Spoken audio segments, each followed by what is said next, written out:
Fiquei conversando com o Jairo, pré-temporada muito movimentada desse time do Guarani. Você acha que a equipe está 100% para essa estreia contra o Crato, Jairo? Antônio, bom dia, né?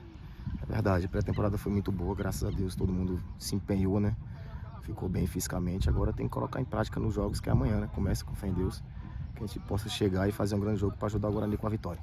Que vai ser determinante para esse Guarani sair com esse resultado positivo, mesmo jogando fora de casa contra o Crato. É verdade, né, Tony? E é um jogo difícil, né? A gente vai estrear fora de casa, mas tem que manter a calma, a pegada forte. E quando chegar lá na frente, lá, a gente joga de ataque lá, poder fazer os gols e dar tranquilidade pro restante do jogo. Você é um cara experiente, rodado, passou por várias equipes, inclusive grande também. O que você acha que o Guarani tem que fazer, né, para poder conseguir esse acesso, tão esperado acesso para a elite do futebol cearense do ano que vem? É verdade, Tony. A gente vem nesse projeto aqui do nosso presidente Zé Ivan, né? Recebemos o convite e a gente vê, né, que ele busca, que ele tenta, formou um elenco muito bom. A gente espera poder todo mundo colocar em prática aí no decorrer da competição e poder ajudar o Guarani a subir para elite, né? Time preparado.